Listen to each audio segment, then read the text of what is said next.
Hechos capítulo 5. La iglesia crece a pesar de la oposición. Leamos. Versículo 1 al 2. Pero cierto hombre llamado Ananías, con Safira su mujer, vendió una heredad y sustrajo del precio, sabiéndolo también su mujer. Y trayéndolo solo una parte, la puso a los pies de los apóstoles. Después de ver la gran generosidad de Bernabé y cuánto éste era respetado, Ananías y Safira deciden que quieren recibir el mismo respeto que éste o mayor aún. Entonces es así que ellos venden la heredad que poseían y le dan solo una porción de esta venta a la iglesia, al tiempo que mostraban, entre comillas, que habían sacrificado todo por amor a sus hermanos.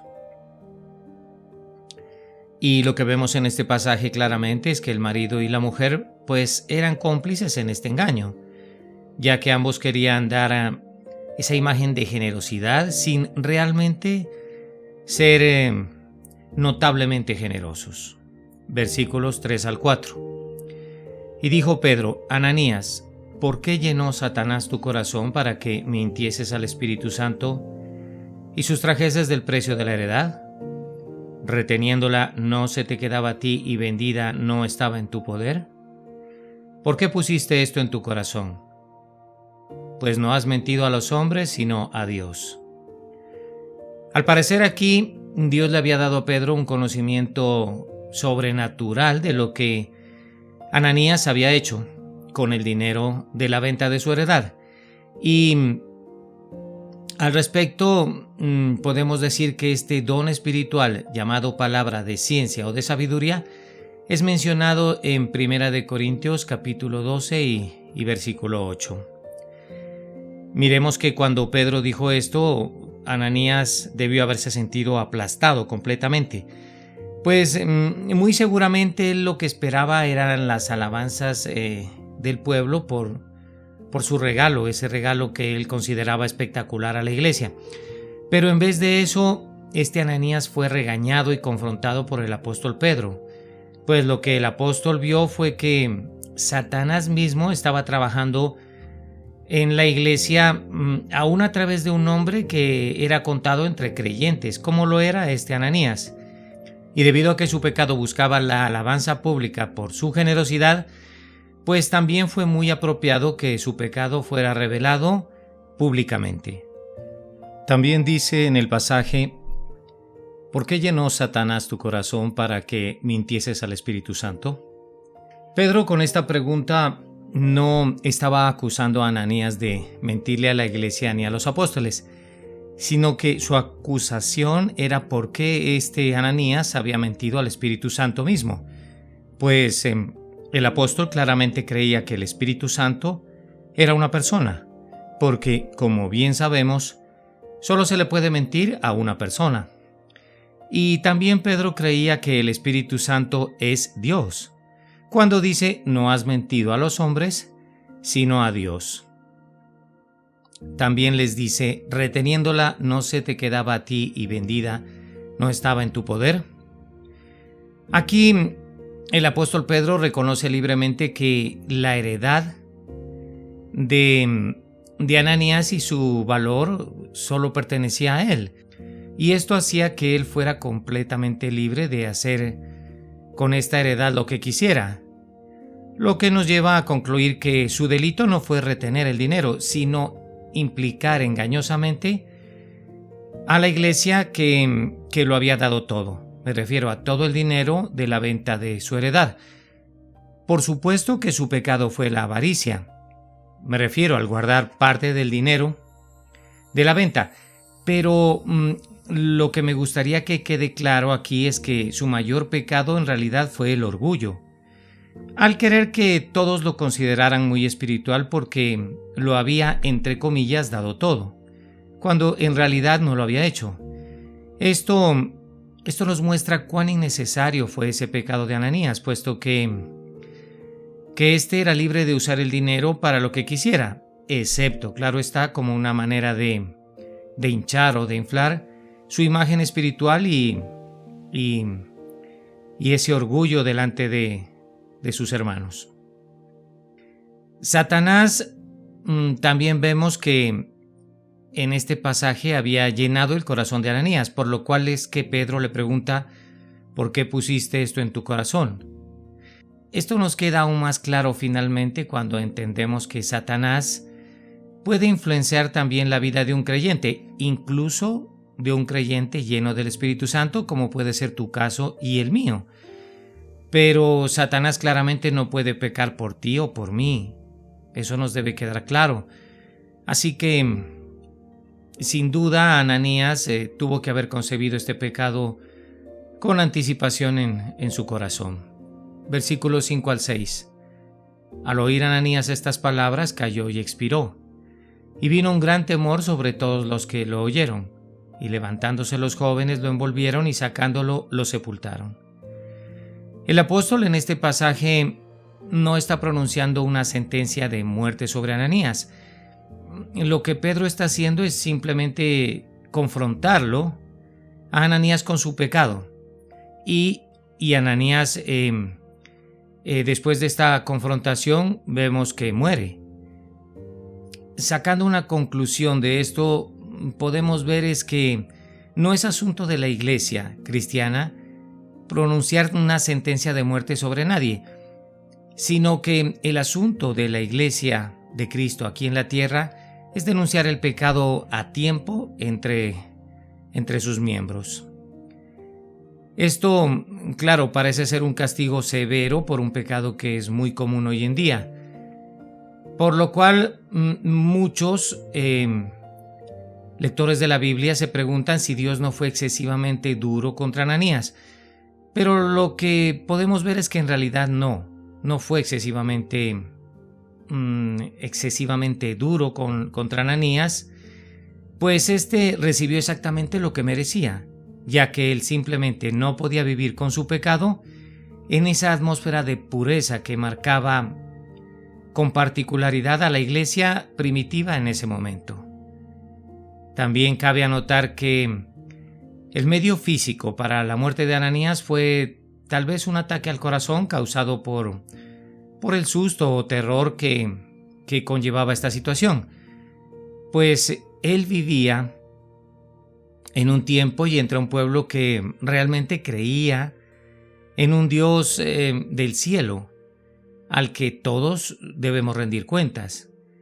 Y es que el susto de ser expuesto era demasiado para Ananías, e irónicamente para muchos cristianos del día de hoy, su mayor temor no es el pecado en sí mismo, sino el ser descubiertos en su pecado. Dice: y vino un gran temor sobre todos los que lo oyeron. Este propósito de Dios se cumplió en la iglesia. Me refiero al del gran temor. Al tiempo que esto fue la evidencia de una gran obra de Dios entre su pueblo. Ahora, coloquemos esto en un contexto moderno. Si esto hubiera pasado el día de hoy, lo que tendríamos es un comité de encubrimiento, el cual buscaría no dejar que el pueblo de Dios lo sepa. Me refiero al comité que encubre los pecados de algunos hermanos dentro de la iglesia. Versículos 7 al 9.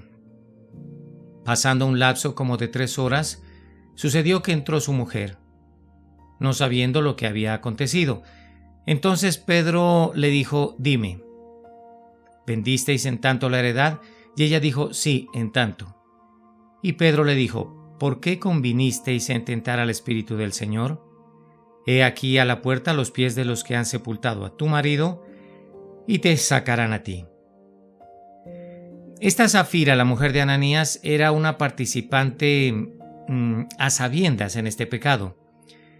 De la misma forma que era una participante evidente en el encubrimiento de este mismo pecado, por lo cual el juicio de Dios sobre ella pues fue tan justo como lo fue el juicio de Ananías. Y también dice: convinisteis en tentar al Espíritu del Señor. Pues no sabemos si Ananías y Safira tuvieron un matrimonio bueno o si discutían con frecuencia, pero lo que sí sabemos es que al menos se colocaron de acuerdo en tentar al Espíritu del Señor en esta ocasión. Y tampoco sabemos si Ananías sugirió esto a Safira o si fue Safira la que sugirió esto a Ananías, pero la verdad es que llegaron a la idea juntos. Pero en el hipotético caso de que Ananías lo haya pensado y asimismo haya presionado a Safira para que la acompañara en este engaño, pues estaba por parte de este muy mal hacerlo, y de parte de Safira estaba aún peor seguirle la idea a su esposo. Versículos 10 al 11. Al instante cayó a los pies de él y expiró. Y cuando entraron los jóvenes, la hallaron muerta y la sacaron, y la sepultaron junto a su marido. Y vino gran temor sobre toda la iglesia y sobre todos los que oyeron estas cosas. Muy apropiadamente podemos decir, el mismo juicio vino sobre Safira como el que había venido sobre su esposo Ananías, como ya lo habíamos mencionado, ya que estos dos compartían el mismo pecado. Y como compartían el mismo pecado, era apropiado que sufrieran la misma reacción al ser descubiertos. Me refiero a la reacción de conmoción y de horror. Versículo 12. Y por la mano de los apóstoles se hacían muchas señales y prodigios en el pueblo, y estaban todos unánimes en el pórtico de Salomón. En Hechos capítulo 4 y versículo 30 leemos que estos cristianos primitivos oraron para que Dios continuara haciendo señales y prodigios mediante el nombre de su Santo Hijo Jesús, como dice la Escritura. Y este pasaje lo que nos muestra es que esta oración de Hechos 4:30 fue contestada y que estas señales y prodigios notables continuaron por un muy buen tiempo. No se nos dice exactamente cuáles fueron estas señales y prodigios, pero probablemente eran como lo que vemos en otras partes del libro de Hechos y en los Evangelios. Me refiero a saber a sanidades, liberaciones de poderes demoníacos y toda clase de bendiciones inusuales. Versículos 13 al 14. De los demás ninguno se atrevía a juntarse con ellos, mas el pueblo los alababa grandemente. Y los que creían en el Señor aumentaban más en gran número, así de hombres como de mujeres. Acá lo que vemos es que la comunidad de cristianos de aquella época tenía una preciosa y maravillosa reputación de integridad, y todos estos sabían que era algo muy serio ser un seguidor de Jesús. Así que se pensaría entonces que el incidente de Ananías y Safira pues reduciría el crecimiento de la comunidad. Pero contrario a esto, la iglesia siguió creciendo, puesto que aunque el pueblo sabía que era algo serio ser un cristiano y se corría el mismo riesgo de Ananías y su esposa, pues el Espíritu de Dios seguía moviéndose con poder en medio de los suyos. También dice, los que creían en el Señor aumentaban más. Aquí se nos indica que nuevos creyentes fueron añadidos a la iglesia, y esto porque estos en realidad no creían en una iglesia o en una persona o en un movimiento, sino que lo que creían era en el Señor Jesús mismo. La mención que se hace en la Escritura de un gran número así de hombres como de mujeres es la forma en que el médico Lucas nos recuerda que la limpieza de la iglesia en relación con Ananías y Safira no causó daño duradero a la misma, reafirmando así la idea de que el crecimiento de la comunidad cristiana pues está exclusivamente en el poder del Espíritu Santo de Dios y no en las manos de los hombres como se piensa generalmente el día de hoy. Versículos 15 al 16. Tanto que sacaban los enfermos a las calles y los ponían en camas y lechos para que al pasar Pedro a lo menos su sombra cayese sobre alguno de ellos. Y aún de las ciudades vecinas muchos venían a Jerusalén trayendo enfermos y atormentados de espíritus inmundos, y todos eran sanados. El texto que acabamos de leer no dice específicamente que las personas fueron sanadas por la sombra de Pedro, sino que lo que dice es que la gente pensó que la sombra de Pedro sanaría, y fue así que estas personas tomaron medidas basadas en esta creencia de ellos mismos. Pero finalmente no sabemos con certeza y seguridad si las personas fueron sanadas cuando la sombra de Pedro pasó sobre ellos. Ahora, asumiendo que las personas hayan sido aparentemente sanadas así, incluso la sombra de Pedro vino a ser un contacto donde estas personas usaban su fe en Jesús como su sanador. Aquí también parece que la gente entendió bien lo que dijo Pedro en Hechos capítulo 3 y versículo 12, cuando dice que es Jesús quien sana, aun si hace su obra sanadora a través de sus apóstoles. Dice el pasaje, de las ciudades vecinas muchos venían a Jerusalén. Esta es la primera mención de la obra extendiéndose más allá de Jerusalén. Es la primera mención que hace la Escritura. Y es que la gente entonces iba a Jerusalén en vez de que los apóstoles fueran a ellos.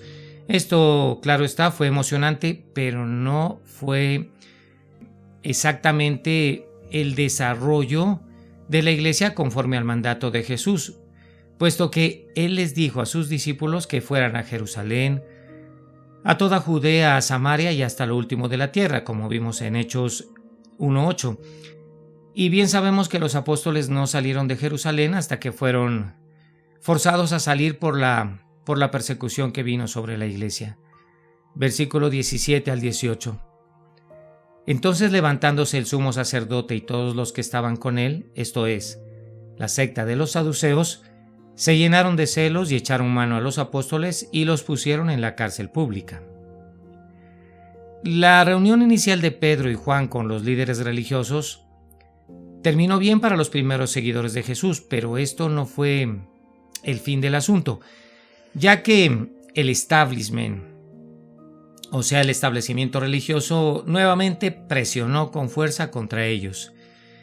Los apóstoles, como Jesús, a quien representaban, fueron perseguidos, sabemos, porque sus buenas obras y popularidad eran una amenaza para aquellos que claramente tenían un definido interés en el establecimiento religioso de la época. Tristemente, el establecimiento religioso de aquel día dejó a la gente peor y no mejor delante de Dios. Versículo 19 al 20. Mas un ángel del Señor, abriendo de noche las puertas de la cárcel y sacándolos, dijo: Id, y puestos en pie en el templo, anunciad al pueblo todas las palabras de esta vida. Esto fue fácil para Dios de arreglar, pues sabemos que, según la palabra, pues los ángeles son todos espíritus ministradores enviados para servicio a favor de los que serán herederos de la salvación. Esto está en Hebreos 1:14. Así que Dios envió a este ángel para un servicio a favor de los apóstoles, en esta ocasión conforme a su palabra. Esto teniendo en cuenta que las puertas cerradas y selladas pues no son nada para Dios ni para los suyos. También dice un ángel del Señor. Posiblemente los discípulos solo entendieron que este fue un ángel en retrospectiva, o sea, después del hecho, puesto que los ángeles muy a menudo vienen con apariencia humana y no siempre es fácil reconocer a un ángel cuando se presenta en medio del pueblo de Dios. También dice: Id, y puestos en pie en el templo, anunciad al pueblo todas las palabras de esta vida. El rescate de los apóstoles de la prisión fue maravilloso, pero fue con un propósito. Y este fue para que estos pudieran continuar su trabajo en la obra evangelizadora. Pues estos apóstoles fueron librados con este propósito. También podemos decir que estos apóstoles fueron librados en esta ocasión, pero después de esto no siempre fueron librados, pues recordemos que Mateo fue decapitado con una espada. Marcos murió en Alejandría después de ser arrastrado por las calles de la ciudad. Lucas fue ahorcado en un árbol de olivos en Grecia. Juan tuvo una muerte natural, mas sin embargo intentaron hervirlo en aceite, pero no tuvieron éxito con esto. Pedro fue crucificado boca abajo en Roma. Jacobo fue decapitado en Jerusalén. Jacobo el menor fue arrojado de un lugar alto y después de esto agarrado a palazos. Felipe fue ahorcado y Bartolomé fue azotado y golpeado hasta la muerte. Andrés fue crucificado y predicó en voz alta a sus perseguidores hasta que murió. Judas, el hermano de Jacobo, fue matado con las saetas de un verdugo. Matías fue apedreado y luego decapitado, al igual que Bernabé. Y finalmente Pablo fue decapitado en Roma, como sabemos. Pues esto finalmente nos recuerda que debemos confiar en Dios para cosas milagrosas, que Él pueda hacerlas con nosotros, y esto debemos desearlo cada vez más. Pero también debemos saber que Él tiene un propósito cuando no nos libra con su mano peligrosa de la persecución, de la tribulación y de la angustia. También vemos aquí que nosotros, como los apóstoles, somos librados con un propósito definido, y no solo para vivir nuestra vida o para nuestra comodidad y beneficio. Versículos 21 al 23. Habiendo oído esto, entraron de mañana en el templo y enseñaban. Entretanto vinieron el sumo sacerdote y los que estaban con él, y convocaron al concilio y a todos los ancianos de los hijos de Israel, y enviaron a la cárcel para que estos fuesen traídos. Pero cuando llegaron los alguaciles, no los hallaron en la cárcel. Entonces volvieron y dieron aviso diciendo: por cierto, la cárcel hemos hallado cerrada con toda seguridad, y los guardas afuera de pie ante las puertas. Mas cuando abrimos, a nadie hallamos dentro. Si los apóstoles no estaban seguros de que Dios quería que ellos continuaran su obra de enseñanza pública, la obra del ángel de Hechos capítulo 5 y versículo 20 hizo bastante claro que ellos deberían continuar con esta obra. Fue entonces que acudieron al lugar más público que podían, me refiero al templo, y en cuanto podían, me refiero a la mañana, a predicar el evangelio. Cuando las personas pensaban que estos permanecían en la cárcel, más bien estos se encontraban enseñando obedientemente la palabra de Dios a la gente común en el templo. Versículo 24 al 26.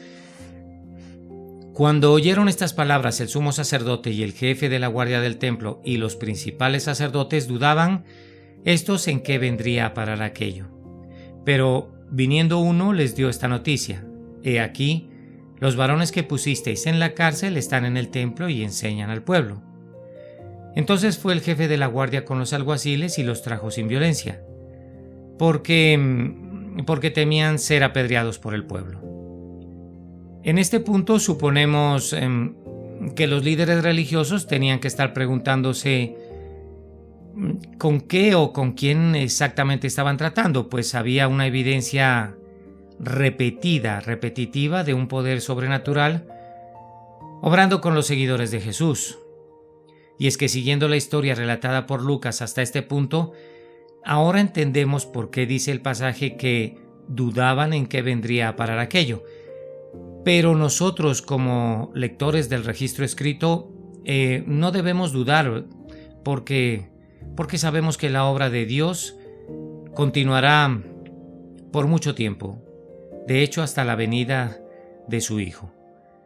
Cuando los apóstoles volvieron a estar bajo esta custodia, vemos que sabían lo fácil que sería para Dios soltarlos otra vez si éste quería hacerlo, ya que su experiencia pasada del poder de Dios cuando fueron apresados y liberados los había llenado de fe, de mucha fe por el momento.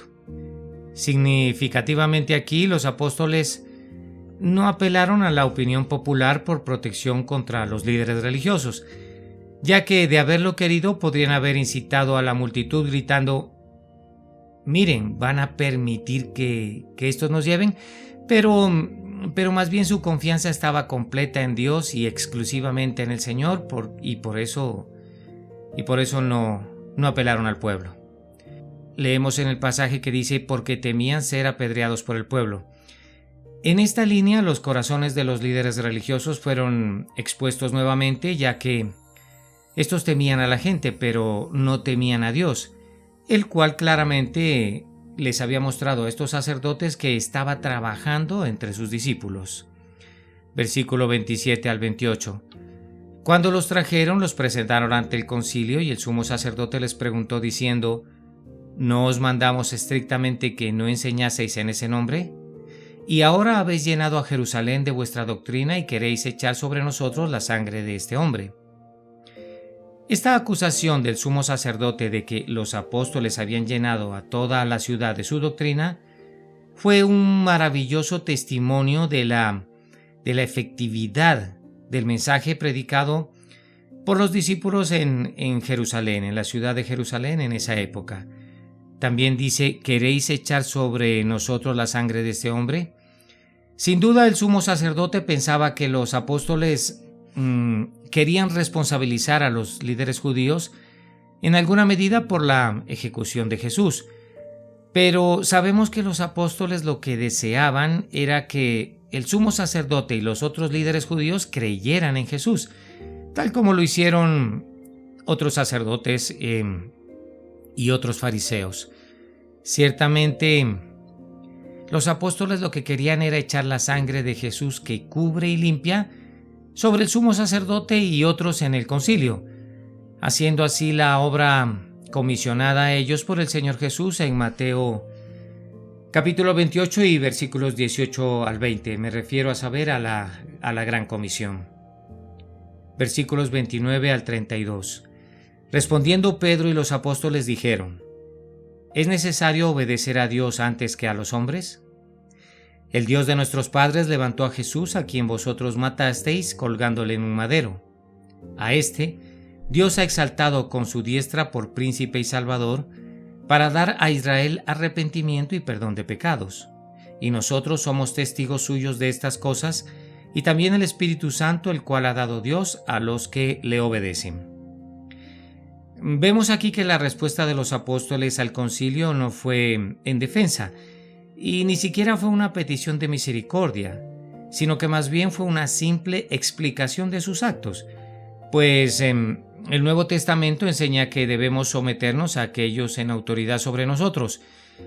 Pero claro está que la sumisión de la que se habla en un nivel humano, o la que es indicada aquí, pues nunca debería ser absoluta, y nunca esta va a ser más importante que la sumisión a Dios. Pedro también en este pasaje se refirió a la cruz como un madero, porque tomó la asociación del Antiguo Testamento, donde dice que una persona colgada de un madero es maldita por Dios. Como resultado de esto, Pedro trajo la atención a la magnitud del rechazo de Jesús, señalando que ellos lo mataron en la peor manera posible. Me refiero tanto en una perspectiva romana, como es la cruz, como en una perspectiva judía, como es la asociación con el madero. Leamos versículo 33. Ellos, oyendo esto, se enfurecían y querían matarlos. Pedro y los apóstoles les habían explicado a los sacerdotes clara y brevemente las ideas principales de quién era Jesús, y también qué hizo por todos nosotros en la cruz y cómo debemos responder a su palabra. Pero su reacción, me refiero a la reacción de los sacerdotes, fue de furia para con estos, y querían matarlos, como dice la Escritura. Así que vemos que desde ese preciso momento la idea de la muerte de los apóstoles fue puesta en marcha. Y puesto que esto no se ha mencionado previamente en la palabra anteriormente, me refiero a que querían matarlos, pero ahora estaba bastante claro. Versículo 34 al 39. Entonces, levantándose en el concilio un fariseo llamado Gamaliel, doctor de la ley, venerado de todo el pueblo, mandó que sacasen fuera por un momento a los apóstoles y luego dijo: varones israelitas, mirad por vosotros lo que vais a hacer respecto a estos hombres, porque antes de estos días se levantó Teudas diciendo que era alguien. A este se unió un número como de 400 hombres, pero él fue muerto y todos los que le obedecían fueron dispersados y reducidos a nada. Después de este, se levantó Judas el Galileo en los días del censo y llevó en pos de sí a mucho pueblo. Pereció también él y todos los que le obedecían fueron dispersados. Y ahora os digo, apartaos de estos hombres y dejadlos, porque si este consejo o esta obra es de los hombres, se desvanecerá, mas si es de Dios, no la podréis destruir. no seáis tal vez hallados luchando contra Dios. El Gamaliel mencionado aquí era un fariseo declarado y un doctor de la ley, como podemos ver. Pero aunque en esta época los saduceos tenían más poder político que los fariseos, era necio que estos saduceos pidieran a los romanos que ejecutaran a los apóstoles sin el apoyo de los fariseos, por lo cual la voz y el voto de este Gamaliel se debía tomar en cuenta por parte tanto de saduceos como de sacerdotes. Y es que dice: si este consejo o esta obra es de los hombres, se desvanecerá, mas si es de Dios, no la podréis destruir. No seáis tal vez hallados luchando contra Dios. Gamaliel habló aquí por sí mismo y no por Dios, como se piensa generalmente en el ámbito cristiano. Al respecto de esta disertación podemos decir que de Gamaliel que hoy en día pues hay muchos movimientos que pueden considerarse exitosos a la vista del hombre, pero que están en contra de la verdad de Dios. Esto representado, como digo, por Gamaliel, lo que nos lleva a concluir que el éxito humano no es siempre un buen medidor de la verdad. Más bien aquí lo que vemos es que Gamaliel realmente era un nadador entre dos aguas, puesto que habló como si deberían esperar y ver si Jesús y los apóstoles eran de Dios. Pero pregunto, ¿qué mayor testimonio necesitaban más allá de la resurrección de Jesús y de los milagros hechos por los apóstoles? Por lo tanto, este fariseo tomó una actitud de esperar y ver, como decimos, cuando existía más que suficiente evidencia para creer que Jesús era el Hijo de Dios. Versículos 40 al 42. Y convinieron con él, y llamando a los apóstoles, después de azotarlos, les intimaron que no hablasen en el nombre de Jesús, y los pusieron en libertad. Y ellos salieron de la presencia del concilio, gozosos de haber sido tenidos por dignos de padecer afrenta por causa del nombre. Y todos los días en el templo y por las casas no cesaban de enseñar y predicar a Jesucristo. Vemos que los líderes religiosos pensaron que podían intimidar y desanimar a los apóstoles con una golpiza que les propinaron. Pero en vez de eso, estos discípulos se fueron gozosos. Pero no estaban gozosos por haber sufrido, sino de haber sido tenidos por dignos de padecer afrenta por causa del nombre.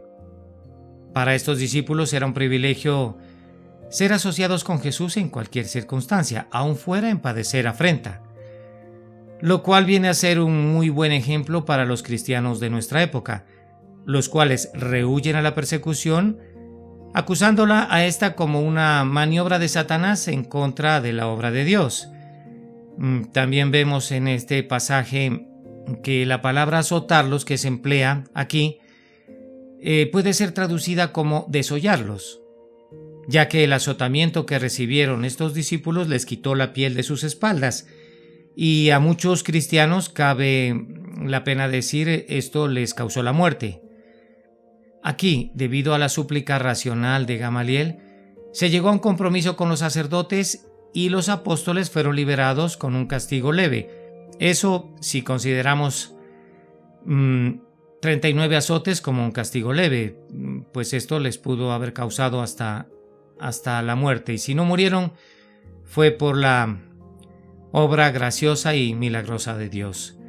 Finalmente dice, no cesaban de enseñar y predicar a Jesucristo. Pues bien, cualquier azotamiento o trato vergonzoso que les dio el Sanedrín a los discípulos no sirvió de nada, pues los discípulos no dejaron de predicar ni siquiera por un momento.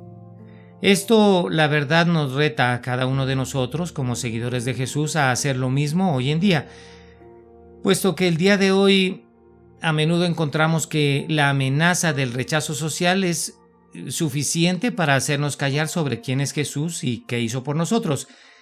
Así que, para terminar esta interpretación, amados hermanos, pues podemos concluir que necesitamos urgentemente hoy en día tener el valor y la determinación que tenían los apóstoles para estar firmes en la predicación de la obra redentora de Jesucristo.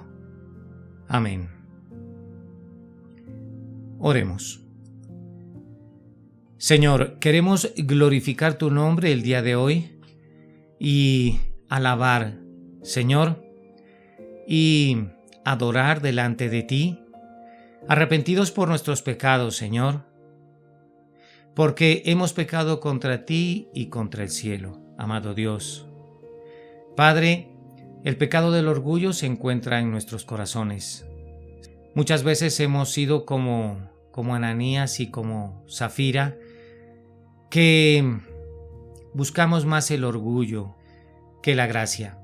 Por eso te queremos pedir perdón en el día de hoy y decirte que solo tu poder y tu Espíritu Santo puede hacer que ese pecado salga de nuestra vida. Queremos más bien que esto, hablar con denuedo tu palabra y colocar en nuestras mentes, Señor, la idea firme de que debemos socorrer a nuestros hermanos, pero no por orgullo y por apariencias, Señor, sino porque ha sido tu mandato, amado Dios, amarte a ti sobre todas las cosas y a nuestros hermanos como a nosotros mismos. Amado Dios, que la persecución que tú colocaste sobre los apóstoles por predicar tu palabra y por hacer milagros, sanidades, maravillas y prodigios delante de los infieles, Señor, que esa persecución también venga sobre nosotros para que así nos purifiquemos y demostremos que, Señor, te amamos. Amado Dios, todo el sacerdocio y todo el fariseísmo y todos los saduceos, Señor, todos los infieles, todos los impíos y en gran parte los gentiles nos van a perseguir. Pero nosotros sabemos que si tú estás por nosotros, ¿quién contra nosotros? Amado Dios, que el día que decidamos ayudar con nuestros bienes a los hermanos, en ningún momento sea por orgullo. Te repetimos, Señor, sino que hayas tú puesto ese sentimiento en tu corazón y en el nuestro. Precioso Señor, que nunca tentemos al Espíritu Santo, sino que lo hagamos, precioso Señor, porque tenemos tu mente, porque miramos como tú, escuchamos como tú, hablamos como tú y sentimos como tú. Estamos llamados, precioso Señor, a hacer milagros para que la persona, después de ver estos milagros, escuche tu palabra y se conviertan a ti, para que todos estos gentiles que escuchen te busquen a ti, Señor, de corazón. Hermoso Señor, que nuestro testimonio sea el que te refleje a ti, y así se haga que éstos crean en ti y se conviertan a ti, Señor. Que los milagros no nos llenen y nos hinchen de orgullo, Señor, sino que toda la gloria y la majestad sea para ti. Que siempre enseñemos tu palabra, Señor, con autoridad y no como los escribas. Estamos llamados a ser tus representantes, Padre eterno, aquí en la tierra. Por tanto, debe ser nuestro comportamiento impecable, Señor. Y debemos ser luz en medio de las tinieblas, aunque seamos como ovejas en medio de lobos, perseguidos hasta la muerte. Padre, que echemos tu sangre sobre todos aquellos que la necesitan, para que se conviertan a ti verdaderamente. Nosotros somos tus siervos, Señor. Nosotros somos tus esclavos. Hoy hemos aprendido que la sumisión en un nivel humano no debe ser absoluta, pero la sumisión a ti sí debe ser absoluta. Que tu obra se esparza sobre la tierra a través de tus hijos, de tus misioneros, los cuales somos nosotros. Padre, pero que tu obra sea para tu gloria y para rescatar a todos aquellos que se encuentran perdidos porque no han creído en tu nombre. Haznos sentir dignos por padecer afrenta por causa del nombre de Jesús. Eso te lo pedimos, Señor, en el nombre de tu Hijo Jesús y en el poder de tu Santo Espíritu, Señor. Que no dejes que cesemos de enseñar y predicar a Jesucristo, Señor, hasta el día de nuestra muerte. Amén.